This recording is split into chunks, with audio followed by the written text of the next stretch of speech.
Olá, gente, boa tarde. Essa aqui é a primeira live, né, do nosso projeto Desabafa Mãe. E o tema da nossa live é Mulheres Mães no Mercado Audiovisual Independente, em que eu chamo a minha amiga produtora cultural também, Cíntia Lima, para falar um pouco dos desafios, né, dela quanto produtora audiovisual e da Baixada Fluminense, né? Eu tenho que dar alguns recados, né? Essa live ela vai ficar salva no YouTube, lá na página do projeto mesmo. Eu vou compartilhar aqui, depois nos stories o link, né? E eu também preciso dizer que esse projeto ele recebe o patrocínio da Secretaria de Cultura e Economia Criativa do Governo do Estado do Rio de Janeiro, através do edital Cultura Presente nas Redes 2. Agora eu vou chamar aqui a convidada.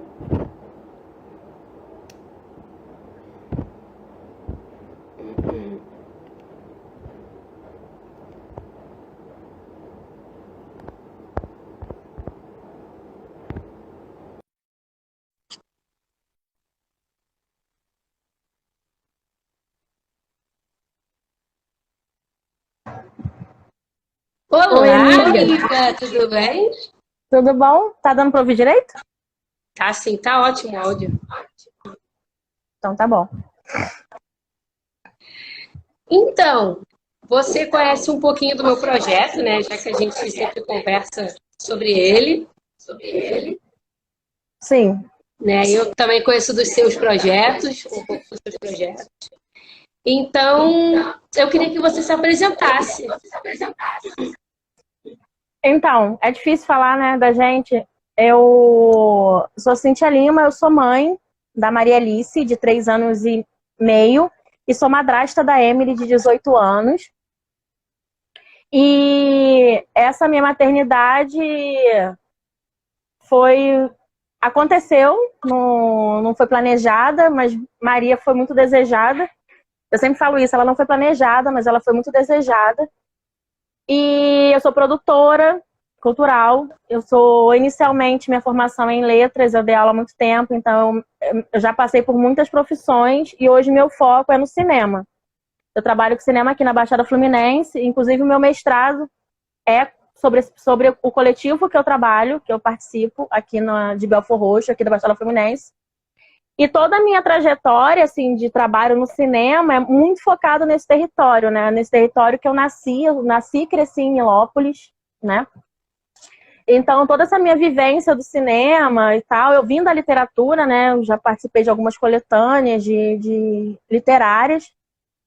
Mas o meu foco hoje é o cinema, até pela questão da pesquisa do mestrado, né? Eu estou há bastante tempo focada nessa pesquisa, nesse mestrado, que é lá do programa do PP Cult, da UF, do Instituto de Arte e Comunicação Social de lá. E é isso. Eu acho que eu sou uma mulher bissexual, então as minhas questões da minha pesquisa, né, que perpassa a questão de gênero e de raça, tem muito a ver com essa minha vivência também enquanto mulher bissexual, não monogâmica, então tem toda essa vivência que acarreta na minha história e no meu trabalho. Então, vamos lá. Você falou muito de seu trabalho de pesquisa e seu trabalho de produção envolve o cinema e o audiovisual na Baixada Fluminense, né? E a gente sabe que a Baixada, não pelo poder público, ela já é esquecida, né? E aí também tem essa questão dela também ser esquecida um pouco com a cultura. E a gente reproduz muito isso, né? Porque muitas pessoas saem daí da Baixada e elas migram para o centro e para a Zona Sul para buscar a cultura, porque elas alegam que aí não tem cultura, né? Então, e a gente vem de um instituto, eu e você, que é na Baixada Fluminense, então a gente sabe que acontece muita cultura na Baixada, né? Eu queria que você falasse um pouco da sua vivência dentro do mercado audiovisual, né? E a sua maior dificuldade quanto sendo mulher mãe, né? Dentro desse mercado audiovisual. Porque a gente sabe que ainda é um mercado muito masculino, né? Então a gente está nessa quebra de barreiras para estar dentro desse mercado. E a gente sabe que é um desafio muito maior sendo mãe, né? Além de ser um mercado masculino, é um mercado branco. O cinema, o mercado de cinema, né, brasileiro é um mercado branco. Por isso, quando a gente vê um filme como o do Lázaro Ramos fazendo um sucesso tão grande, é muito importante um diretor preto fazer sucesso desse jeito, né? Como o Lázaro faz com o trabalho dele. Entre outros que estão aí na luta. Eu citei o Lázaro por ser conhecido e tal. E, como eu falei, além de ser um meio muito masculino, é um meio branco. Então, para a gente se afirmar dentro desse meio, é muito difícil. Por isso que a gente cria subterfúgios para fazer o nosso cinema. Tanto que hoje a gente está dando uma oficina lá no Centro Cultural do Onana, em Belford Roxo, que é uma oficina que foi criada pelo nosso coletivo, pelo Sandro Garcia, que é uma das pessoas do coletivo do Baixada Cine. E ele criou toda uma didática para ensinar cinema. E ele chama de cinema de periferia. E a gente está dando uma oficina dessa nesse momento, com patrocínio do Carrefour, lá no Donana, né? Nesse período agora de fevereiro e março. De abril e maio. E quando você fala sobre isso, vem muita questão, por exemplo, remete muita questão do prédio Posto 13, que foi o filme que a gente lançou ano passado, para esse ano. E desde o início, a Josi Antunes, que é a diretora do filme, eu fui assistente de direção dela, eu e o Sandro, desde o início a Josi se preocupou muito com isso. A Josi se preocupou o tempo inteiro em abraçar essas mulheres mães. Por quê? O que a Josi falava? Eu não vejo mulheres nas produções. A Josi já trabalha com cinema grande, a Josi trabalha com edição, em filmes grandes e tal, montagem. Ela falou, eu não vejo mulheres nesse cinema, eu não vejo mulheres mães. Então, no meu cinema vão ter mulheres mães. Então, a Josi abraçou essa causa, a Josi criou um espaço para as crianças, para a gente poder trabalhar tranquila. As crianças tiveram esse cuidado enquanto a gente podia trabalhar e fazer as coisas. Assim como a gente fez no da casinha, de ter alguém para tomar conta das crianças, enquanto a gente estava em entrevista, enquanto a gente trabalhava, a gente não separou uma pessoa, que por acaso foi minha filha mais velha, né, adolescente, para cuidar das crianças, enquanto a gente podia trabalhar, e ela ficava tomando conta e tal. A Josi fez exatamente isso. Isso é muito importante para a gente, enquanto mãe, e porque a gente perde muita oportunidade. Por exemplo, eu tenho um coletivo de cinema que abraça a minha filha, que a gente se divide para cuidar, que a gente olha, que a gente trabalha junto. Mas, no geral, a gente não vê isso. A gente tem muita dificuldade de acesso, de cuidado. E em qualquer tipo de criança. Pega uma criança, por exemplo, a minha filha agora, eu tô procurando o diagnóstico dela de TDAH e TEA. Então eu fico pensando o quanto isso vai agravar mais a minha dificuldade enquanto mãe para esse acesso, né? Porque a Maria faz terapia e médico, isso, aquilo. Então, enquanto isso vai agravar todo o meu processo na minha maternidade e meu trabalho enquanto profissional, enquanto pesquisadora, né, também, porque o mestrado ocupa muito tempo. O mestrado, ele te demanda demais, né? Então, não é fácil manter esse espaço e tentar esse espaço também. Por exemplo, uma coisa que eu sempre falo com o meu companheiro, né? Eu falo, eu quero muito trabalhar no cinema grande, quero fazer um filme grande, mas eu sei o quanto isso vai ser custoso para mim. Ficar meses num set, eu sei o quanto é custoso, né? Quando a gente fez do prédio, que a gente ficou uma semana gravando, fora o antes, depois, a gente estava ali muito tranquilo, porque o Adriano também, que é meu companheiro, também gravou o prédio. E se não fosse todo esse cuidado da Josi, a gente não ia poder trabalhar junto, eu e ele. Porque a gente tem que revezar, né? E a Josi teve todo esse cuidado de pensar na gente e tal. Inclusive, uma das meninas que trabalhou com a gente, que foi da produção, a Luíse, fez um TCC sobre o prédio. Falamos sobre esse processo dessas mulheres, que eram chefes de equipe, né? Porque o Predinho foi um filme feito por mulheres, né? Então, a Luíse falou nisso no TCC dela, lá do IFE, ela se formou agora há pouco tempo. Ela falou sobre essa produção do Predinho. Então, assim, é importante a gente sempre focar nisso, porque a gente que é mãe, a gente sabe a dificuldade que a gente passa. E pais que são pais de verdade, como meu amigo aqui que está assistindo, o Mazé, que é diretor de fotografia, sabe o que a gente passa. Da gente deixar de fazer coisas porque a gente tem filhos. O Adriano passa por isso, de perder trabalho porque tem filho e não conseguir se organizar. E claro que a carga muito maior é da gente que é mãe. Eu estou citando esses 2 exemplos, são 2 pessoas que eu conheço que são pais e passam por esse processo de perder coisas, perder trabalho e de não conseguir aceitar determinadas coisas por causa do trabalho, né?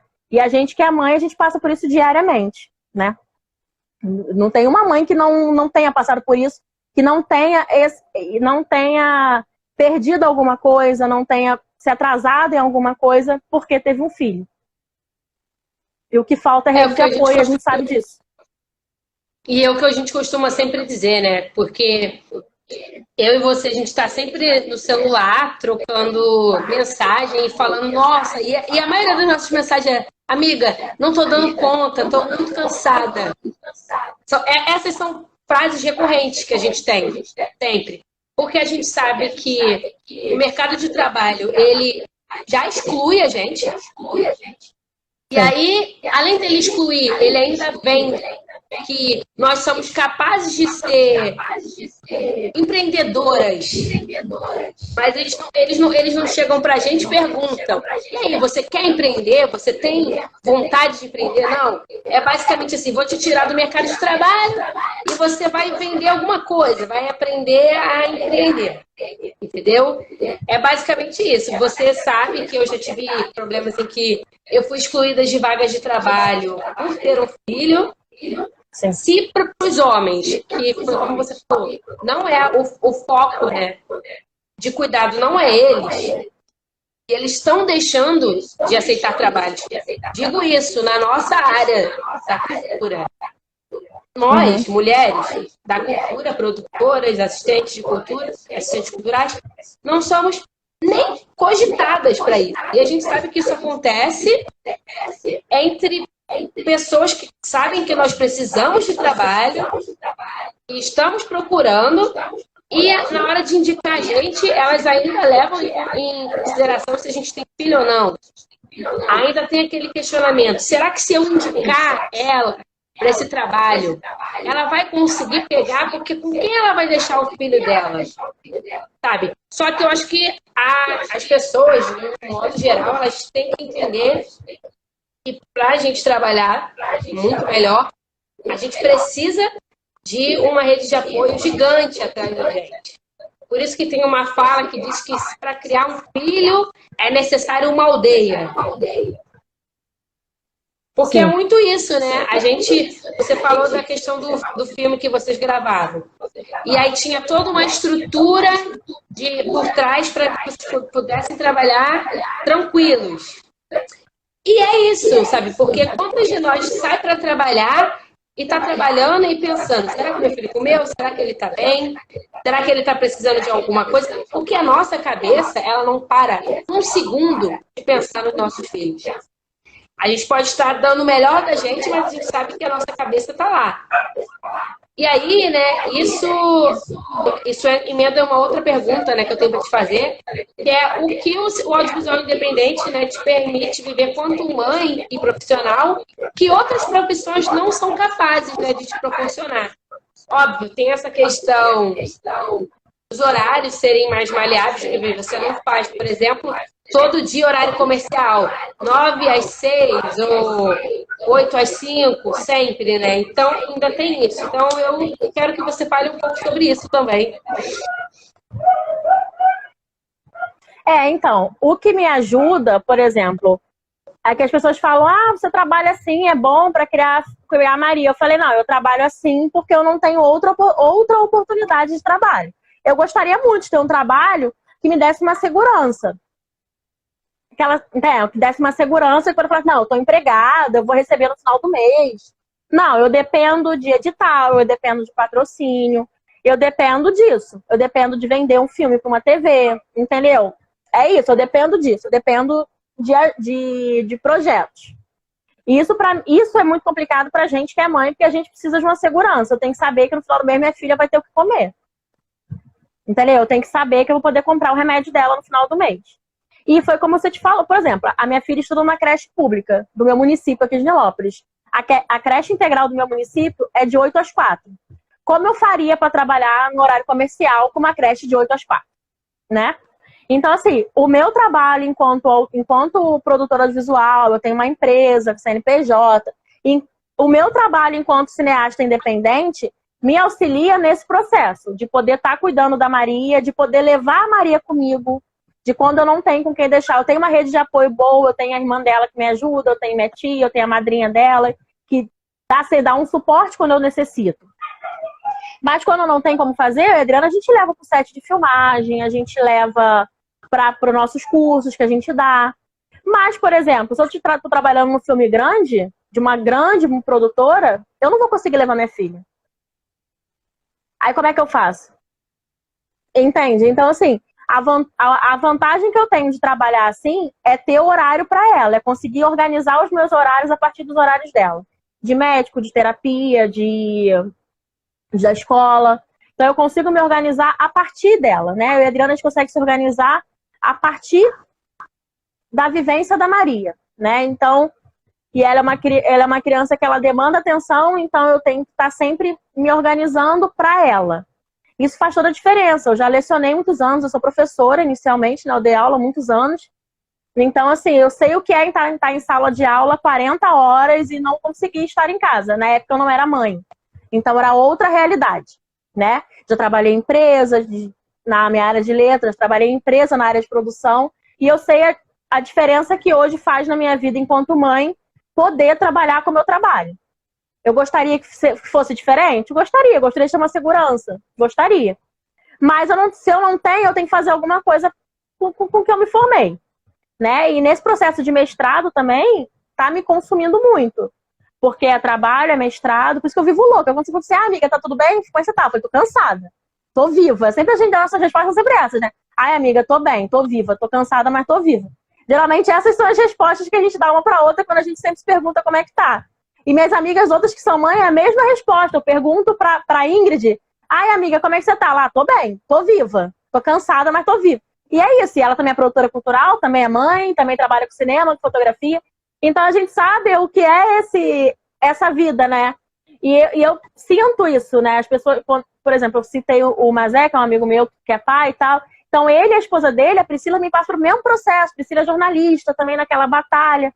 Também com filho pequeno, igual Maria. Então é todo um processo, assim, são muitas mulheres mães que eu convivo que passam por esse processo, né, de tentar, né, se organizar em prol da rotina do filho, do médico, da creche, do curso, disso, daquilo. E a gente fica nessa loucura. A única vantagem do trabalho que eu faço hoje é porque eu trabalho com pessoas incríveis, que o meu coletivo Baixada Cine, a gente é uma família, né? A gente trabalha muito bem junto e a gente se organiza e eles me ajudam com a Maria. Então tem todo um cuidado nesse processo, nesse nosso trabalho. Mas é um trabalho que demanda muito, porque a gente tem que estar o tempo inteiro buscando patrocínio, buscando edital, buscando coisas para poder suprir as nossas demandas, né, de trabalho, de produção de filme, de oficina, que a gente sabe que é caro e não tem, se não for assim, não vai funcionar. E a gente sabe que se não for assim, não acontece a cultura na Baixada, né? Não chega. Que é o que vocês vêm lutando. Porque eu lembro que durante a faculdade mesmo, um dos maiores desafios que a gente tinha quando fazia evento na faculdade era o quê? Não ter patrocínio. Não tem dinheiro e o evento tem que acontecer. Entendeu? E o projeto tem que acontecer, né? E a gente sabe que além do audiovisual, você é produtora cultural, escritora, professora, é uma mulher polvo, né? Eu posso dizer assim, eu costumo dizer para todas as minhas amigas que fazem tudo, né? Além de ser mãe, que, querendo ou não, é o trabalho mais difícil que a gente desenvolve na nossa vida, porque a gente está formando um ser humano, entendeu? E tem toda a questão do peso. Só dar um beijo também, aqui, que né? a Dalva entrou. A Dalva é uma grande escritora lá de Minas. A Dalva é uma grande escritora, doutora lá de Minas. Ela é maravilhosa. Ela acabou de entrar. Você queria já mandar um beijo para ela. Beijo, Dalva, seja bem-vinda. né? E aí, como é essa questão de conciliar todas essas carreiras, né, com a profissão de mãe, né? Porque é uma profissão. Quem dera que a gente tivesse um salário, né, uma remuneração fixa por ser mãe, sabe? Sim. Como é para a gente ter que conciliar tudo isso, né? Com profissional, mãe e mulher, né? Porque a gente precisa existir no meio disso tudo, né? Tem nossas redes de apoio. Você falou da sua filha que estuda numa escola municipal. O Francisco eu tive que tirar de uma creche pública porque ela não funcionava para mim. E na época eu estava num esquema de trabalho fixo num lugar, e aí eu não tinha como levar e não tinha como buscar, e eu dependia muito dos meus pais para isso, né? Os meus pais são idosos, e aí era todo um processo muito desafiador, até que eu mudei ele para uma escola particular, que é uma escola de mensalidade social, né?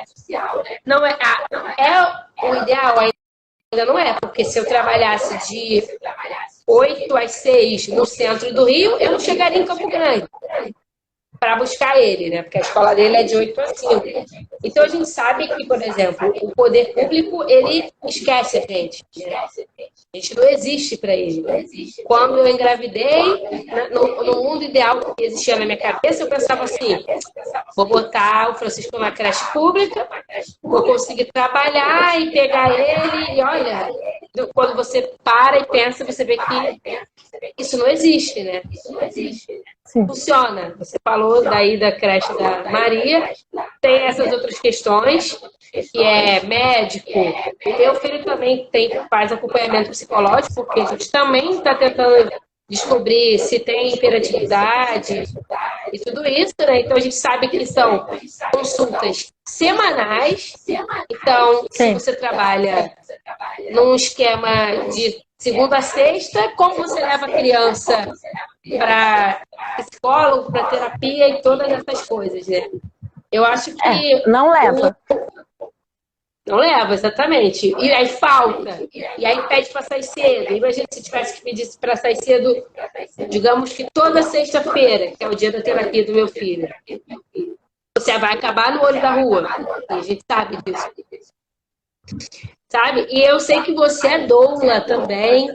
E eu queria saber se esse seu desejo, né, por ser doula, surgiu depois do filme, né, que a gente fez juntas, o da casinha, e se ele também, ou se ele apareceu durante seu pré-natal, porque, para quem não sabe, a gente teve filho na casa de parto em Realengo, é um projeto do SUS, é uma casa do SUS, então é completamente gratuito. E eu queria que você falasse um pouco sobre você ser doula e também sobre o seu filme, né? Então, quando eu fiz o pré-natal na casa de parto, eu fiquei muito empolgada com o espaço e eu queria muito participar daquele processo. Aí eu fui procurar os cursos, só que na época era muito caro, eu não podia pagar. Aí há pouco tempo, as meninas do coletivo Gesta, podem procurar o arroba delas aí, elas estavam com um processo de bolsa para mulheres negras. Aí eu me inscrevi e fui selecionada. Aí eu fiz o curso todos com elas de graça, porque é um curso muito caro, porque é um curso muito completo. Vale a pena quem tem vontade de fazer, tentar se inscrever, conseguir tentar bolsa. Elas são muito, muito boas, conversando, tentando uma ajuda e tal. E eu fiz esse curso há pouco tempo, ano passado. E eu fiz nesse intuito de entender um pouco mais como funcionava esse processo. Isso foi durante a gestação. Aí depois veio o filme, a gente fez um filme sobre parto humanizado, falando um pouco da casa de parto. O filme foi lançado em 2019. Ele não está nas redes porque ele foi para o Canal Brasil, então não pude deixar ele aberto, porque tinha contrato e tal. E foi isso, né? Foi do parto. E agora, não sei se você viu que a Casa de Parto conseguiu uma emenda parlamentar da Thalíria Petroni e vai ampliar a casa, vai aumentar um pouco a casinha. O nosso sonho é que tenha em outros lugares, em vários lugares, mas só desse espaço ser ampliado, poder atender mais mulheres, já é uma grande vitória. E foi a partir de uma emenda parlamentar de uma deputada de esquerda, que fique claro, do PSOL. Então, assim, foi a partir dessa emenda parlamentar esse processo de emenda parlamentar ajuda muito a cultura da Baixada. O Marcelo Freixo, agora, há pouco tempo, também abriu edital para ajudar a cultura aqui da Baixada através de emenda parlamentar. Então, assim, esses processos de emenda parlamentar também ajudam muito as produções aqui. E uma coisa que você falou que eu não falei da outra vez, eu só fui reconhecer esse meu território, entender que isso aqui era potente já adulta. Eu, adolescente, eu saía daqui para viver para ir para o Rio. Início da vida adulta, início da faculdade, eu fiz faculdade na UERJ, então eu saí daqui para viver a cultura no Rio de Janeiro. Eu só consegui entender esse espaço e me apropriar desse espaço já muito mais velha, e foi muito graças ao IFE também, quando eu fiz produção cultural no IFE, e graças ao João Guerreiro. O João Guerreiro levou a gente para tudo quanto é canto aqui dessa Baixada Fluminense para conhecer, e eu conheci várias coisas com ele, depois fiz projeto com ele de pesquisa sobre a Baixada. E eu fui me envolvendo com esse território. Nessa coisa de me envolver com o território, eu acabei conhecendo o Baixada Cine e me envolvendo com isso. Então foi muito graças ao IFE e ao João, né? Essa coisa dessa minha ligação com esse território, que eu não tinha. Eu passei a adolescência inteira saindo daqui, a início da vida adulta saindo daqui, sabe? E eu só consegui entender que isso aqui funcionava, que era potente, que tinha muita gente boa aqui, já muito adulta. Entendeu? Por isso que a gente procura sempre trazer jovens, apresentar as coisas para os jovens, para entenderem que isso aqui, que nosso território tem muita coisa boa, que se a gente fizer, a gente consegue. Tem duas pessoas aqui da Baixada assistindo que entraram agora, a Dani e o Getúlio.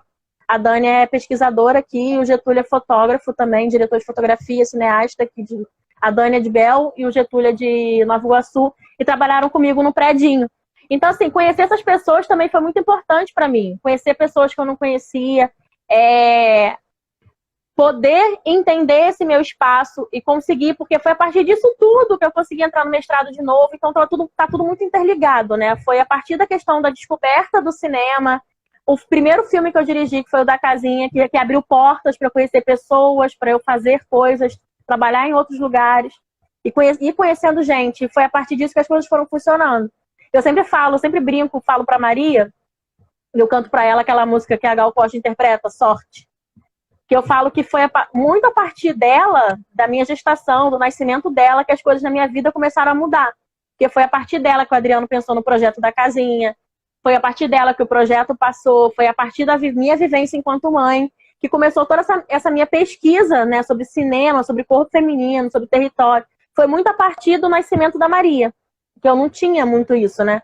Então, eu sempre brinco para ela que toda essa minha vivência com o cinema e o que eu vivo hoje foi muito a partir da minha gestação e da minha vivência enquanto mãe.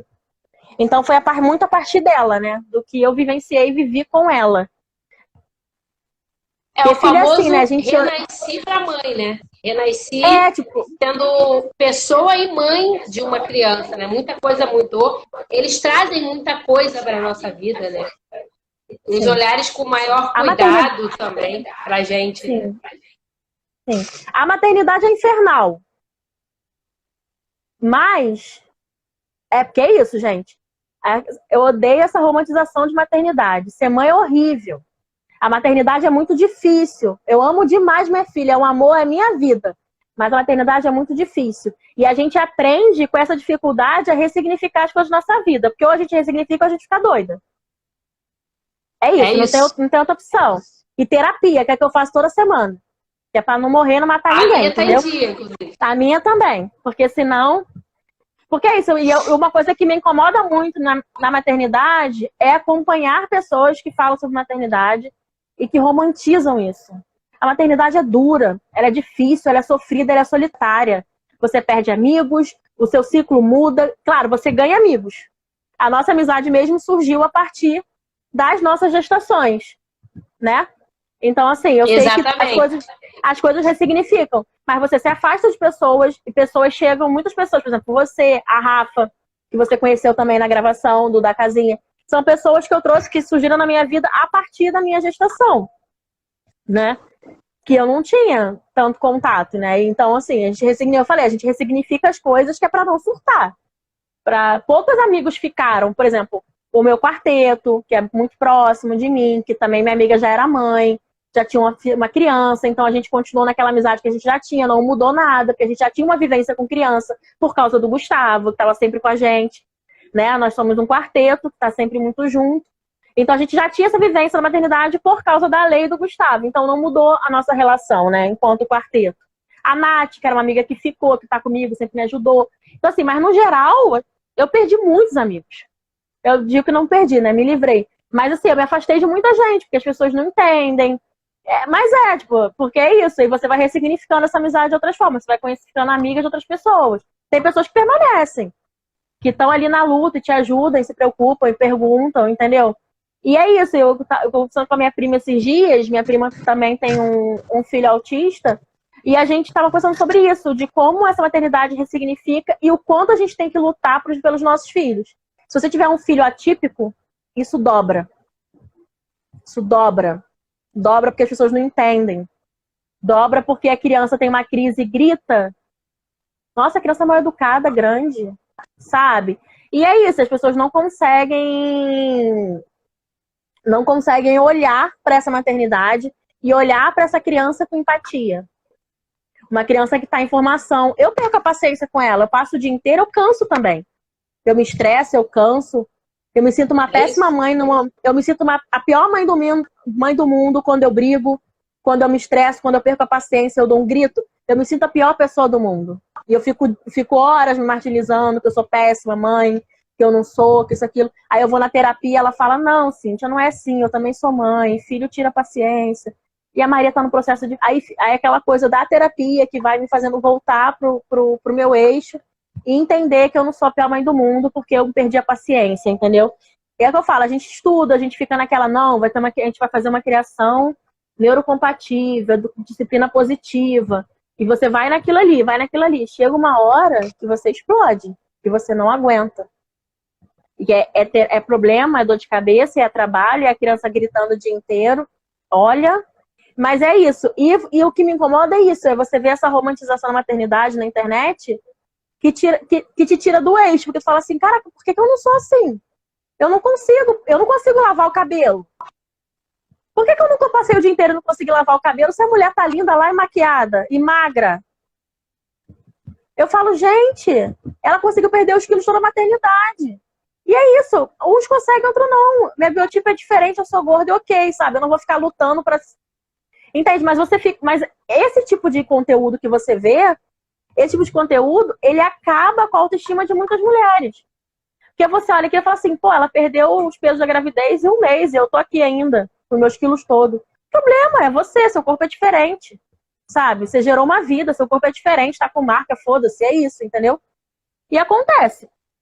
Mas é isso. Essa questão dessa imagem que você tem que ficar enxergando, né? Que você enxerga, né? Que você vê online, dessa romantização da maternidade, dessa coisa dessa magreza, de voltar ao corpo depois que pare. Gente, isso destrói a autoestima de muitas mulheres que estão no puerpério, que estão passando por depressão pós-parto. Eu fico vendo aquilo, me dá uma raiva, porque eu falo, gente, isso não é o normal, não é o que vai acontecer, não é o natural. E a gente sabe que a gente fica olhando para aquilo. Hoje eu não me incomodo mais com isso. Mas eu não me incomodo porque eu estou em outro momento da minha vida, porque eu já entendi, eu já ressignifiquei que o meu corpo não é aquele biotipo, que não vai voltar a ser o que era. Por mais que às vezes dá tristeza, mas não vai voltar, porque mudou. E é isso, entendeu? Mas dá tristeza por quê? Porque você fica vendo aquela porra que pra você não vai funcionar. Porque você não tem dinheiro para bancar aquilo também. E tudo passa pelo capitalismo, porque o capitalismo te destrói. Acaba com a tua autoimagem, com a tua autoestima. E é isso. Não, e você tocou num ponto em que eu sempre bato muito nessa tecla, né? A questão de que maternidade, você vê na internet, nunca é uma maternidade pobre. Não. É aquela blogueira que ela deixa o filho com a babá, ela vai para academia, depois ela vai para drenagem linfática e ela passa no cabeleireiro. E muitas vezes ela não amamenta, então ela não fica presa àquela criança, né? Ela dá uma mamadeira ou ela deixa a mamadeira pronta e quem toma conta da criança faz esse serviço, né? De alimentar a criança. Então eu acho que é muito forte isso, né? Porque eu fui essa pessoa que tive filho e voltei ao meu corpo diante do bebê. Mas eu sei que, por exemplo, a minha irmã teve filho e ela não voltou ao corpo que ela tinha antes do bebê. E tá tudo bem, eu entendo isso. Mas eu sei que ela, dói nela ainda, ela não ter voltado a esse corpo. E eu sei que dói em outras tantas mulheres, sabe? Hoje, essa questão do pós-parto, ela não me afeta tanto, por eu já estar em outro estágio com uma criança de 4 anos. Mas se eu tivesse um bebê de 3 meses, isso ia estar acabando com o meu psicológico, sabe? Sim. E a gente sabe que tem o cansaço, tem as incertezas de volta ao mercado de trabalho, a questão de amamentação, introdução alimentar, que a criança acabou de nascer, mas você já está pensando daqui a 6 meses como é que vai ser para ela comer. Sendo que a licença maternidade, uma loucura. Sendo que a licença maternidade só dura 4. Como é que você faz os 6 meses de aleitamento exclusivo? Eu, por exemplo, eu amamento até hoje. Tem 4 anos. Hoje ele só mama para dormir. Mas até 2 anos atrás, era a hora que ele queria. Eu saía, eu fazia minhas coisas, eu estudava. Mas eu estava ali, quando ele queria mamar, eu dava o peito, eu atendia, né, a necessidade daquela criança, e a gente sabe que a gente vive num país que ele não apoia o aleitamento materno, que as mulheres não conseguem amamentar, sabe? E tem tudo isso, né? E são 1 milhão de informações em cima daquela recém-mãe, daquela mãe recém-nascida também, né? Eu amamentei Maria 2 anos e 2 meses. Ela largou por ela, eu não tirei. Eu não tiraria. Se ela quisesse, ela estaria mamando até hoje. Ela tá com 3 anos e meio. Ela largou por ela e não quis mais, e ok, foi isso. Mas assim, a dificuldade que foi, assim, quando eu voltei a trabalhar, que a Maria não quis aceitar meu leite. Nossa, como eu chorei, me senti culpada por ter dado fórmula, porque ela não quis aceitar meu leite fora do peito. Eu tirava. Ela não aceitava na mamadeira, na colherzinha, ela aceitava em lugar nenhum. E eu não queria dar mamadeira, tentei dar no copinho, não aceitou. Aí de fim tentei dar mamadeira, não aceitou também. E eu percebi que ela não aceitava meu leite fora do peito. Nossa, foi sofrido. Porque eu me sentia a pior mãe do mundo, que minha filha não queria meu leite, que ela não queria fora do peito. Tanto que ela começou a tomar fórmula, porque eu tive que trabalhar e tal. Ela ficava com o pai, com a avó e tal.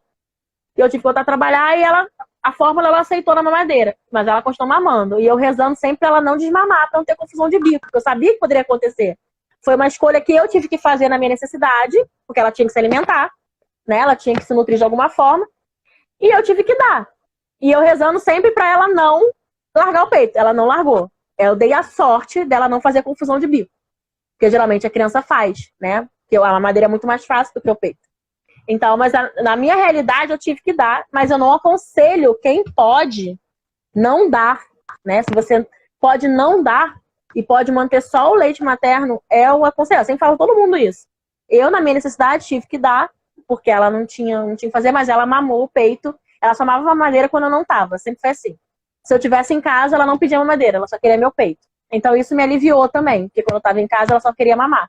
Ela não queria a mamadeira. Ela só mamava porque tinha fome. E eu comecei a trabalhar, ela estava com 3 meses.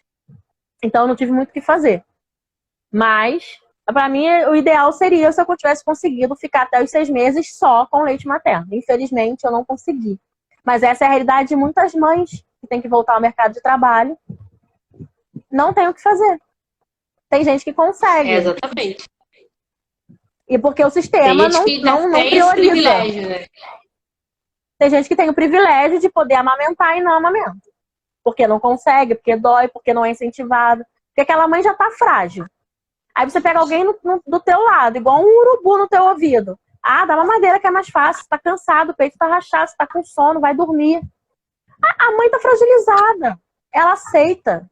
Quantas mulheres aceitam fazer uma cesárea porque estão fragilizadas, porque o médico vai lá e fala, vai matar seu bebê. Tem certeza que vai fazer isso? Já tá passando do tempo. Tá com cordão no pescoço, sabe? E isso acontece muito com a amamentação também. Quando as mulheres passam por esse processo de desmame, porque são como é que eu vou dizer? Porque ela tá muito frágil, então não é uma decisão que ela tome bem, que ela tome porque ela é consciente daquilo. Ela não tá consciente. A gente sabe como a gente fica louca no puerpério. Aí você tem... Eu chamo de como faz a pânico diferença... materno. Sim, aí quando você tem alguém do seu lado que te incentiva, eu lembro que o Adriano ficava comigo o tempo inteiro. Não, você vai conseguir amamentar assim, vai melhorar, vem cá, deixa eu cuidar. Aí ele ia, cuidava, botava meu peito, me botava no sol pra pegar sol nas tetas. Então, assim, é o que eu tô falando. Eu tive o cuidado, assim, um cuidado que o Adriano teve comigo, que muitas mulheres não têm. Aí tem a mãe que quer dar pitaco, e aí tem a sogra que fala. Pelo contrário, as pessoas que estavam comigo me incentivavam muito a essa amamentação. Então, isso me ajudou muito. Minha tia, minha sogra, então isso me ajudou muito, assim, o tempo inteiro. Eu insistia nessa amamentação, mesmo com o peito machucado, mesmo com dor, mesmo com sono. Então, aproveitando que domingo é Dia das Mães, né? Eu vou fazer uma brincadeira com você. Se você pudesse pedir um presente de Dia das Mães para 4 pessoas que eu vou citar aqui, o que você escolheria? A primeira, ou o primeiro, né? É o governo. O que você pediria ao governo de presente de Dia das Mães? Eu queria políticas públicas para as mulheres mães, principalmente para as mães solos. Porque tenho amigas que são mães solos e passam um sofrimento do que é cuidar de um filho sozinha. Minha amiga acabou de operar o filho dela sozinha, sabe? Sem apoio só dos amigos e da família dela. Então, o que eu queria era política pública de qualidade para essas mães. Porque só a gente que é mãe sabe o quanto é difícil estar no mercado de trabalho, o quanto é difícil o acesso às coisas para a gente que é mãe. Então, é isso que eu queria, política pública para essas mulheres mães, principalmente mulheres mães solos. Porque eu cresci a vida inteira com a minha madrinha sendo mãe solo, eu tenho amigas mães solos que sofrem muito por criar uma criança sozinha, porque criar um filho é muito difícil, ainda mais sozinha. E no fim a gente nunca cria ninguém sozinho, né? Porque a gente precisa em algum momento também. Sim. Da família ou da rede de apoio, né? Porque muitas vezes a família que a gente tem não é nossa rede de apoio. Nossa rede de apoio vem de uma pessoa que a gente consegue pagar para ficar um dia com o nosso filho, ou um primo, ou uma madrinha, como é o seu caso, que a madrinha da sua filha fica com ela também, às vezes. O que você pediria para essas pessoas de presente de Dia das Mães? Então, para minha família eu pediria menos pitaco e mais ajuda, né? Porque meia dúzia de pessoas ajudam. A Jo entrou, a Jo também, a Jo é lá do Acre, é produtora, e a Jo também é mãe solo. Então, a gente sabe a luta que é essa vida, nossa vida de mãe, somente para quem é mãe solo, né? Eu acompanho minhas amigas que passam por isso. E é isso, eu pediria menos pitaco e mais ajuda, principalmente nesse momento que tá tão difícil com a Maria agora, com as consultas, terapias, essas coisas. Ao pai da criança. O pai da criança eu queria um presente. Tô precisando, sabe o quê? Férias. Eu queria uma semana sem ser mãe. Queria uma semana longe sem ser mãe. Só tomando cerveja. Era isso que eu queria. Ele deve estar ouvindo. Que talvez um solzinho, amiga, na praia. Um solzinho, uma cerveja, um solzinho na praia, um churrasquinho. Uma comidinha gostosa. Eu queria uma semana sem ser mãe, assim, sem a Maria me chamar, sabe? Ou sem ele me chamar pedindo socorro. E a criança? O que você pediria à criança? Eu só queria que ela parasse de... Olha, a única coisa que eu queria é que ela parasse de gritar no meu ouvido, porque eu já não sou uma pessoa que eu tenho paciência nessa vida. E a Maria, ela humilha a minha paciência. Ela humilha a minha paciência com todas as forças do mundo, assim. É isso. Ela humilha a minha paciência. Agora eu quero que você... Agora é um quadro que eu chamo de Mamãe Indica. Pode indicar um livro, um programa, um filme, um podcast, um evento. Não necessariamente para criança. Pode ser para criança fazer com a mãe, pode ser só para criança, pode ser só para a mãe também. Sabe? É isso. Indica aí. Então, um livro que eu indico, que eu acho muito importante, que eu li com a Maria muito pequena, é o Como Criar Crianças Feministas, da Chimamanda. Para mim foi um livro que mudou muito a minha forma de ver, né, de ver essa minha criação da Maria, e entender como a minha criação ia criar uma mulher forte e potente que não ia aceitar determinadas coisas que eu já aceitei. Então eu crio a Maria para ela ser uma mulher independente, para ela ser livre e para ela não aceitar calada nada, para ela não sofrer um abuso igual eu sofri e ficar calada, com medo. Então eu crio a Maria para isso. Então esse livro da Chimamanda abriu muito a minha cabeça assim para essa criação feminista que eu dou para Maria. Né? Eu sempre falo muito sobre a questão do feminismo, de quanto eu tinha dificuldade de me encaixar no feminismo, e eu me encontrei no feminismo interseccional. Quando eu consegui entender que o meu feminismo não podia estar desatrelado da raça. Eu não posso estudar gênero sem estudar raça, sem estudar classe. Eu não tenho como pensar nas mulheres sem pensar na minha raça. Eu não posso estudar esse feminismo e focar minha vida só no gênero. Então, a partir dessa leitura da Chimamanda, que é uma mulher negra, uma mulher feminista negra, africana, isso mudou muito essa criação, né? E uma coisa que a Jo escreveu aqui é verdade. Eu sempre indico até para as minhas amigas que são mães de meninos, porque a partir da criação desses meninos não machistas, ou que entendam que eles estão inseridos nesse meio machista e consigam ressignificar isso, e a partir dessa criação desses meninos, que é uma nova geração, que são meninos como o Francisco, como o filho da Jo, que está sendo criado por mulheres mães feministas que vão crescer meninos diferentes. E a partir dessa geração desses meninos que estão sendo criados por mães feministas, o mundo vai enxergar a questão da misoginia de uma forma diferente. As meninas vão crescer num ambiente mais saudável, convivendo com meninos mais sensíveis e que entendem a causa, e que conseguem entender que eu nasci homem, eu tenho privilégio, ainda mais sendo homem branco, eu nasci homem, eu tenho privilégio, e eu consigo entender que eu tenho privilégio, e eu tô aqui, tentando ressignificar isso de alguma forma. Agora tem um momento que eu acho que é o mais esperado, né? Que é para você desabafar. Você tem um momento para você botar para fora, que tá entalado aqui na sua garganta, né? Desabafa, amiga. Ai, meu, já falei tanto, já desabafei tanto. Mas é isso, né? O que eu tava falando, essa questão, uma coisa que tem mexido muito comigo é essa questão dessa criação, né? De criar a Maria dessa forma, ainda mais agora com as investigações e tal, dos diagnósticos que eu te falei mais cedo sobre TDAH e TEA e tal. E pra mim essa parte está muito difícil. Eu já chorei, já falei, já fiquei nervosa, já fui pra terapia. E é isso, eu acho que essa questão dessa maternidade, como eu falei, essa maternidade atípica, né? E essa maternidade real que a gente vive, que a gente não fica romantizando. Ela é muito difícil. E como eu estava te falando, né? Essa questão de política pública. A gente não tem políticas públicas que pensem em mulheres. Principalmente mulheres mães solos. A Rafa sempre tocou nesse ponto. A Rafaela é minha amiga, lá de Santa Cruz, é mãe também. A Rafaela sempre tocou nesse ponto. Não tem política pública. Não se pensa em mulheres que são mães. Eles não pensam no mercado de trabalho para mulheres que são mães. Por exemplo, agora, se eu trabalhasse formalmente, como que eu ia poder acompanhar minha filha? Como que eu ia poder levar ela numa terapia segunda, na quarta levar no médico, no outro dia levar em outra terapia? Não tem como. Entendeu? A minha prima é mãe e o filho dela tem terapia 3, 4 vezes na semana. Então, assim, como que a gente consegue estar no mercado de trabalho formal? Não consegue. Não tem como. Então, isso que me maltrata. Porque, assim, você quer fazer as coisas, você não pode. Porque você tem filho. A questão a gente perde muita liberdade.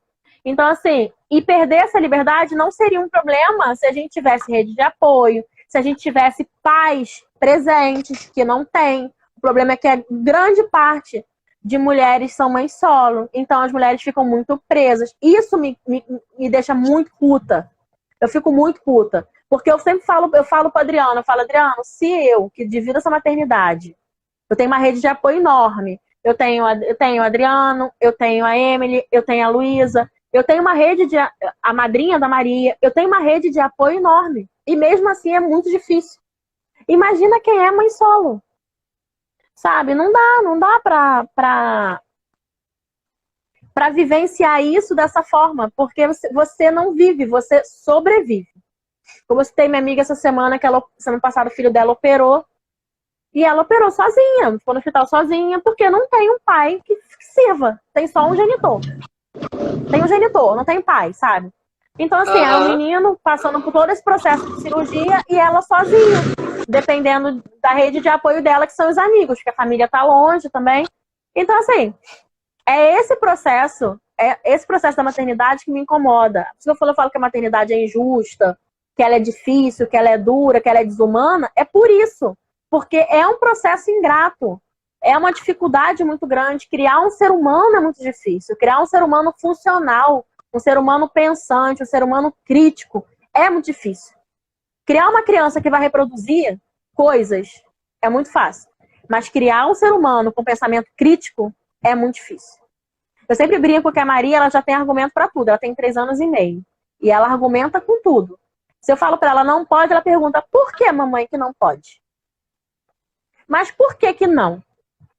Porque eu ensinei para ela que ela tem que entender, ela tem que ter autonomia, sabe? Ela tem que entender, porque é uma coisa que eu aprendi com uma blogueira que eu sei que ela fala assim: as pessoas falam que criança tem que ter limite. Não, criança não tem que ter limite. Criança tem que ter guia.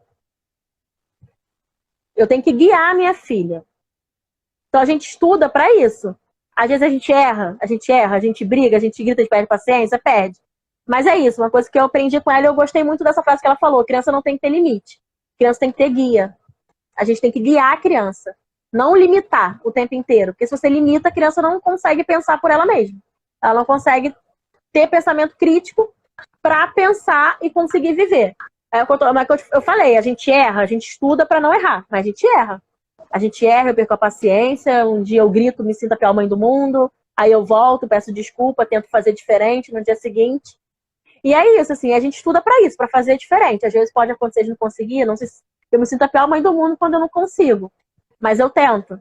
Ainda mais agora, com a questão das investigações e tal, eu tô tentando ter mais paciência, entender que não é de propósito, que ela é só um bebê, e de que ela ainda não tem maturidade. Aí eu fico pensando assim, quando eu tô tranquila, bem, medicada, assim, pra terapia boa, entendeu? Aí eu fico pensando, não, ela é um bebê que não tem capacidade, a cognição dela ainda não tá totalmente formada, ela não tem capacidade de entender isso, aí eu vou repetindo isso pra mim igual um mantra, pra eu não perder a paciência com ela no dia seguinte, igual eu já perdi no dia anterior.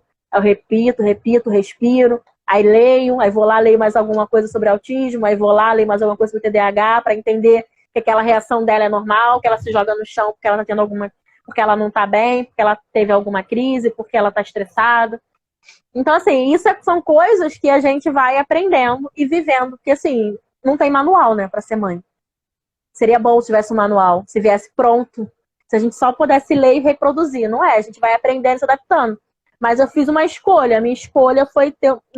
A minha escolha, assim, nos últimos tempos, foi essa escolha por essa criação mais neurocompatível. Tentar manter essa disciplina positiva. É difícil pra cacete. A gente erra, a gente se frustra porque errou. É uma merda. Mas é isso, a gente tá lá, a gente tá tentando acertar. Eu tô tentando acertar. E a gente sabe que quanto a profissional da cultura e independente, muito do nosso estresse, muito do nosso cansaço também se dá porque a nossa cabeça vive 24 horas por dia com incertezas de dinheiro também, né? Sim. A gente não é uma mãe 100% melhor, a gente não é uma mãe que não grita, que não se irrita, que não perde a paciência com tanta facilidade, porque a nossa cabeça está ali o tempo inteiro pensando. Enquanto você está trabalhando com a criança, está brincando com a criança, sua cabeça está pensando, tá, mas eu tenho que fazer tal projeto, porque eu preciso desse dinheiro desse projeto para fazer aquilo ali com ele, e isso se agrava ainda mais você sendo mãe de uma criança atípica, que o sistema público de saúde não acolhe, que é falho, então você precisa trabalhar ainda mais para suprir todas essas necessidades que a criança tem. E as terapias são caras. Exatamente. Então a gente está ali vendo que tem essa falha de políticas públicas, porque não cuida da criança, não cuida da mãe, e o mercado de trabalho também não ajuda a gente, porque não tem tantos editais que façam com que a gente se sustente, não tem vaga para todo mundo estar empregado seguro. Então a gente está aos nervos sempre, sabe? A gente está estressado sempre. A gente perde a paciência muito mais rápido porque a nossa cabeça está conta de água, conta de luz, o gás, a comida, a terapia da criança, a minha terapia, a roupa que a criança vai usar. A nossa cabeça está ali, 1 milhão de pensamentos. E uma parte disso seria diminuído com políticas públicas, educação de qualidade, sistema de saúde que abraçasse crianças atípicas e cuidasse de mães de crianças atípicas, porque não é só cuidar da criança, também tem que olhar para a mãe. Sim. Porque muito se fala da criança e se esquece de quem está por trás dessa criança, que é o cuidador da criança.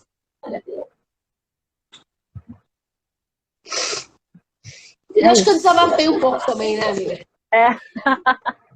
Mas assim, o sistema, a gente não tem políticas públicas que pensam, a gente não tem saúde, a gente não tem uma educação que acolhe. Esse horário da creche não contempla mulheres que são mães, porque é impossível, se você trabalha no mercado formal, você não vai trabalhar de 8 às 4. E mesmo assim, 8 é a hora que entra e 4 é a hora que sai. Então, que horas você tem que chegar no trabalho e sair para buscar a criança, por exemplo? Então, tem toda essa questão, entendeu? E se a gente parar para pensar, esse horário da creche, ele não funciona nem para quem trabalha em shopping. Não. Porque você entra às 10 e sai às 4. Só que como você sai às 4 do seu trabalho, se às 4 você tem que pegar a criança? Não dá. Entendeu? É um sistema completamente falho nesse sentido. Eu defendo muito a educação pública, sabe? Ela é maravilhosa, mas infelizmente ela não abraça mães que trabalham em horário integral. Se é uma mãe que consegue trabalhar de casa, que ela faz seu próprio horário, e aí a gente bate naquela lavagem cerebral que eles fazem pra gente, da mãe empreendedora, que você vai ficar em casa, você vai trabalhar de casa e vai conseguir cuidar do seu filho e gerir o seu lar da melhor maneira, como se tudo fosse comercial de manteiga. E não é. Vai sempre ficar alguma coisa faltando. Às vezes ou você trabalha, por exemplo, eu faço mestrado, você está acabando a graduação, fazendo TCC. A gente sabe que o TCC é uma bosta. Aí ou eu estudo, ou eu trabalho, ou eu cuido da Maria, ou eu cuido da casa. A gente fica nessa dança da cadeira o dia inteiro aí, Adriano. Porque ele também estuda, está fazendo TCC. Ele também trabalha comigo, que a gente trabalha junto, a gente tem empresa junto. Aí ele faz os trabalhos dele por fora, aí ele tem que cuidar da Maria e tem a casa, então a gente fica nessa dança de cadeira para poder cuidar da casa, cuidar da Maria, fazer comida, levar ela na creche, buscar. Fica aí ele nessa dança da cadeira para fazer as coisas funcionarem. E nem sempre dá. E nós somos 2. Aí como que uma mãe solo consegue dar conta disso tudo? Me diz. Por isso que eu falo da questão de políticas públicas, principalmente para as mulheres que são mães solos. Porque não tem como dar conta. Porque aqui 2 pessoas que trabalham em casa, entendeu? Ainda tem a minha enteada, que estuda, mas tá em casa com a gente, dá uma mão. A Luísa já não dá, porque eles trabalham o dia inteiro, então, assim, tá em casa mais à noite. Então, assim, é a dança da cadeira, eu e Adriano. O dia inteiro com a Maria, pra lá e pra cá, e médico, exame, isso, aquilo, e escola, e creche, vai, busca, pega. Então, assim, não dá, não contempla, não tem como esse sistema completar mulheres. Contemplar mulheres que são mães solos. Não tem como. É isso. É um sistema falho. É isso. Amiga, é isso. A live foi muito boa, né? fez uma Falamos troca a e foi beça. bem o intuito do projeto, que é esse desabafo, né, em meio a você trazer o tema, que foi a mulher mãe no audiovisual, no mercado audiovisual independente. A gente falou sobre isso, mas a gente sabe que tudo interliga com a nossa maternidade, tudo interliga com a nossa militância, e sempre vai ser isso. Então, no fim, a gente acaba sempre desabafando muito, né, falando muito sobre os pesos da maternidade. E é isso, né? Esse é o intuito do meu projeto, né? É trazer um pouco de informação sobre aquela profissional, mas também dar a ela a chance dela desabafar, dela conversar e dela saber que eu tô aqui, né? Para ela, quando ela quiser conversar e quiser falar. O meu inbox do Instagram da página também está aberto, se alguém precisar conversar. A gente está aí para conversar sobre tudo, sobre a maternidade e reclamar, e o que a gente achar que a gente tem que reclamar, porque a gente sabe que nem tudo é flor. Se é que alguma coisa é flor hoje em dia. Não, minha filha, é só espinho. Mas a gente É tem isso, fé amiga, que eu queria agradecer. a gente tem fé que a eleição tá vindo aí. Então a gente tem fé que isso vai mudar, né? Porque 2022 tem eleição, então vamos votar direito, tá? Para 2023 a gente ter um governo decente que pense um pouco mais em políticas públicas para todas as pessoas, em educação, saúde. Então é isso, gente. Vamos votar. Não vou fazer campanha política, não. Só falando para votar direito. Mas não vote no Bolsonaro, gente, por favor, tá? É isso, gente. Esse projeto ele recebe patrocínio da Secretaria de Cultura e Economia Criativa do Governo do Estado do Rio, através do edital Cultura Presente nas Redes. É isso, amiga. Muito obrigado. E beijo, amiga. 2023 seja muito bom pra gente, já pensando lá na frente, né? Lá na frente, no governo novo. É isso, amiga. Obrigado por tudo. Você beijo. É maravilhosa. Nunca se esqueça. Obrigada, amiga. É recíproco. Te amo. Beijo. Te amo.